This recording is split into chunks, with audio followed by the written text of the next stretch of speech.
60व्या वर्षानंतर ही 8 कामे रोज करत जा. शरीर दीर्घकाळ साथ देईल. नमस्कार मित्रांनो, चॅनलच्या आणखी एका खास व्हिडिओमध्ये तुमचे स्वागत आहे. मित्रांनो, तुम्ही कधी विचार केला आहे का की काही लोक 60, 70 आणि 80व्या वर्षीही उत्साहाने भरलेले का दिसतात? तर काही लोकांना छोट्या छोट्या गोष्टींसाठीही इतरांवर अवलंबून राहावे लागते. मित्रांनो, वाढते वय आपण रोखू शकत नाही. वेळेचे चालणे हा निसर्गाचा नियम आहे. पण एक गोष्ट नक्कीच आपल्या हातात असते, आपण आपली दिनचर्या कशी जगतो. कारण सहसा शरीर एका दिवसात कमकुवत होत नाही, हे आपल्या रोजच्या सवयींचे फळ असते. आणि चांगली गोष्ट म्हणजे काही वेळा छोट्या छोट्या चांगल्या सवयी दीर्घकाळ शरीर सक्रिय, आत्मनिर्भर आणि संतुलित ठेवण्यास मदत करू शकतात. बरेच वृद्ध लोक विचार करतात की आता वय झाले आहे, आता काय बदलणार. पण सत्य हे आहे की शरीर कोणत्याही वयात चांगल्या सवयींचा सकारात्मक परिणाम अनुभवू शकते.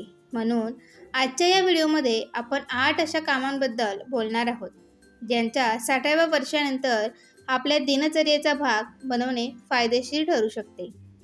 आणि या व्हिडिओचा 8वा मुद्दा सर्वात खास आहे, कारण हीच ती सवय आहे जी अवलंबणारे लोक सहसा जीवनाप्रती अधिक संतुलित आणि सकारात्मक दिसतात.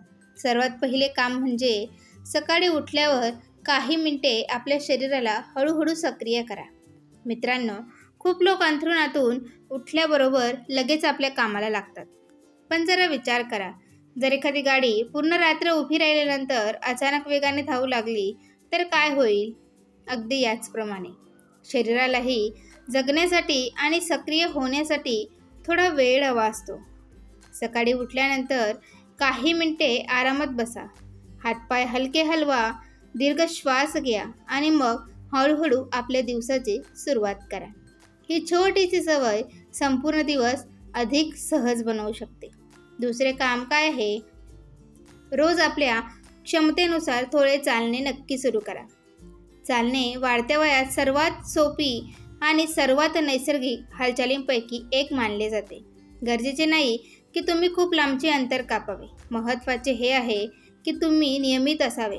घराचे छत असो, अंगण असो, बाग असो किंवा घराचा व्हरांडा, जिथे शक्य असेल तिथे काही वेळ चालण्याची सवय बनवा. अनेक वृद्ध लोक सांगतात की नियमित चालणे त्यांच्या दिनचर्येचा सर्वात आवडीचा भाग बनला आहे. तिसरे काम आहे पुरेसे पाणी पिण्याची सवय टिकवून ठेवा. मित्रांनो, अनेकदा वाढत्या वयात लोकांना तहान कमी जाणवते, पण याचा अर्थ असा नाही की शरीराला पाण्याची गरज कमी झाली आहे. म्हणून दिवसभर थोडे थोडे पाणी पिण्याची सवय ठेवा. अनेक लोक तेव्हाच पाणी पितात जेव्हा त्यांना खूप तहान लागते, पण शरीराला नियमितपणे पाणी मिळत राहणे महत्त्वाचे मानले जाते.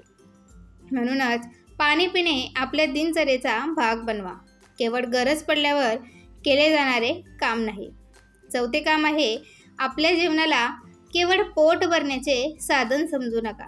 मित्रांनो, 60व्या वर्षानंतर शरीराला आधीपेक्षा जास्त समंजसपणाची गरज असते. खूप लोक जेवण करतात पण ते विचार करत नाहीत की त्यांचे शरीर काय इच्छिते. जरा विचार करा, जर एखाद्या रोपाला केवळ पाणी दिले आणि बाकी आवश्यक पोषण न मिळाले तर काय ते दीर्घकाळ हिरवेगार राहू शकेल? अगदी याचप्रमाणे शरीरालाही संतुलित जेवणाची गरज असते. म्हणून जेवणात मोसंबी, फळे, भाज्या आणि विविधता टिकवून ठेवण्याचा प्रयत्न करा.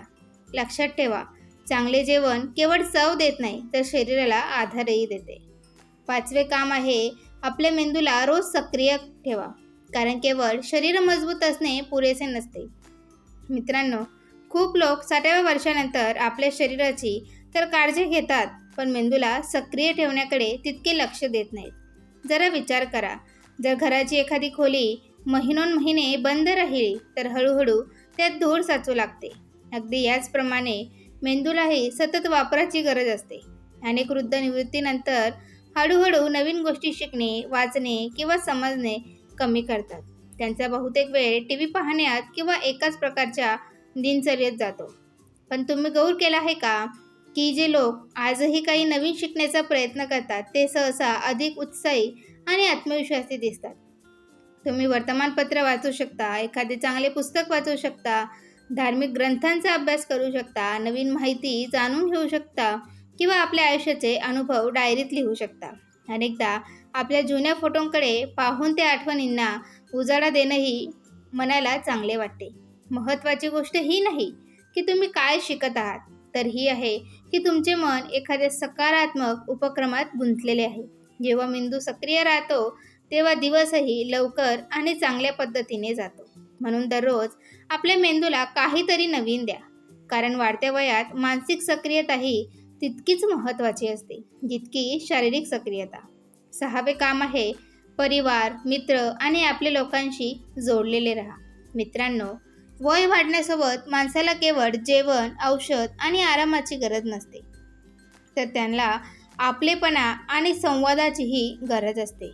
खूप वृद्ध लोक हळूहळू लोकांशी मिळणे, जुळणे कमी करतात. काही लोक विचार करतात की आता कोणाला फोन करावा, कोणाशी बोलावे किंवा कोण आपलं ऐकेल. पण तुम्ही गौर केला आहे का, जेव्हा एखादा जुना मित्र अचानक फोन करतो किंवा एखादा नातेवाईक हालचाल विचारतो तेव्हा मन किती चांगले वाटते. माणूस सामाजिक प्राणी आहे. त्याला आपले अनुभव वाटण्याची, आपल्या गोष्टी सांगण्याची आणि इतरांचे ऐकण्याची गरज असते. म्हणून आपल्या नात्यांना वेळ द्या. आपल्या जुन्या मित्रांना फोन करा, शेजाऱ्यांशी बोला, परिवारासोबत बसून काही वेळ घालवा. आपल्या आयुष्याचे अनुभव सांगा, कारण तुमचे अनुभव कोणत्याही पुस्तकापेक्षा कमी नाहीत. अनेकदा काही मिनिटांची चांगली बातचीतही संपूर्ण दिवसाचा थकवा आणि एकटेपणा कमी करू शकते.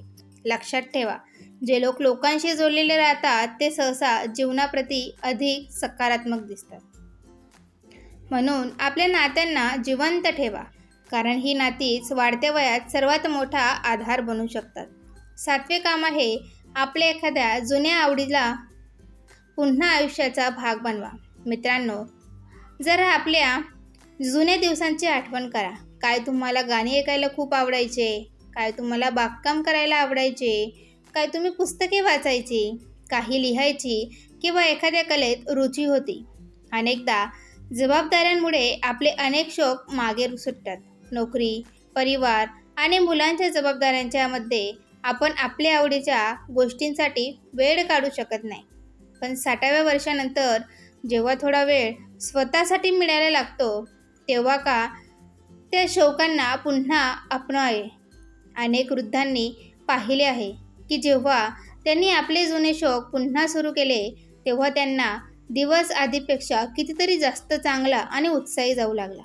कारण शौक केवळ छंद, केवळ वेळ घालवण्याचे साधन नसतात, तर मनाला आनंद देण्याचेही माध्यम असतात. जेव्हा माणूस आपल्या आवडीचे काम करतो तेव्हा त्याला आतून समाधान मिळते.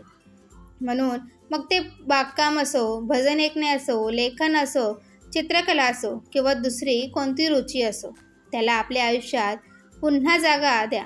कारण जीवन केवळ जबाबदाऱ्यांचे नाव नाही, तर आनंदाचेही नाव आहे. 8वे सर्वात महत्त्वाचे काम आहे दररोज कृतज्ञता आणि समाधानाच्या भावनेने जगायला शिका. मित्रांनो, हा या संपूर्ण व्हिडिओचा सर्वात महत्त्वाचा मुद्दा आहे. कारण जीवनाची वास्तविक शक्ती केवळ मजबूत शरीरात नसते, तर शांत आणि समाधानी मनातही असते. खूप लोक दिवसभर त्या गोष्टींबद्दल विचार करत राहतात ज्या त्यांच्याकडे नाही. ते आपल्या अडचणी, कमतरता आणि गेलेल्या काळाची आठवण करून दुःखी होतात. पण काय तुम्ही गौर केला आहे का की जे लोक छोट्या छोट्या चांगल्या गोष्टींसाठी धन्यवाद मानतात ते सहसा अधिक शांत आणि आनंदी दिसतात. जरा विचार करा, तुमच्याकडे वर्षांचा अनुभव आहे, आयुष्याच्या अगणित आठवणी आहेत, परिवार आहे, राहण्यासाठी घर आहे आणि दररोज एक नवीन दिवस पाहण्याची संधी आहे. काय हे स्वतःमध्ये खूप मोठी गोष्ट नाही. जेव्हा आपण आपल्या आयुष्यातील चांगल्या गोष्टींकडे लक्ष द्यायला सुरुवात करतो तेव्हा मनाला फार हळूहळू हलका होऊ लागतो. तक्रारीची जागा समाधान घेऊ लागते. म्हणून दररोज सकाळी आणि रात्री काही क्षण काढून त्या गोष्टींबद्दल विचार करा ज्यांच्याबद्दल तुम्ही आभारी आहात. ही सवय केवळ मनाला शांत करत नाही, तर आयुष्याकडे पाहण्याचा दृष्टिकोनही बदलू शकते. आणि कदाचित हीच ती सवय आहे जी वाढत्या वयाला ओझे नाही, तर आयुष्यातील सर्वात सुंदर अध्याय बनवू शकते. तर मित्रांनो, 60व्या वर्षानंतर शरीराला दीर्घकाळ साथ देण्यासाठी कोणत्याही चमत्काराची गरज नसते. गरज असते रोजच्या काही चांगल्या सवयींची. जर तुम्ही आपल्या शरीराला सक्रिय ठेवाल, पुरेसे पाणी प्याल, संतुलित जेवण कराल, आपल्या मेंदूला व्यस्त ठेवाल, नात्यांना वेळ द्याल, आपल्या आवडींना जिवंत ठेवाल आणि जीवनाप्रती कृतज्ञतेची भावना टिकवून ठेवाल, तर तुमच्या दररोजचा दिवस आधीपेक्षा अधिक संतुलित आणि आनंददायक वाटू शकतो. जर व्हिडिओ उपयोगी वाटला असेल तर याला आपल्या मित्रमैत्रिणी, भाऊ बहिणी आणि इतर परिवारांसोबत, वृद्धांसोबत नक्की शेअर करा. आपली काळजी घ्या, स्वस्थ राहा, सक्रिय राहा आणि नेहमी लक्षात ठेवा, चांगल्या सवयीच वाढत्या वयाची सर्वात मोठी शक्ती असतात. धन्यवाद.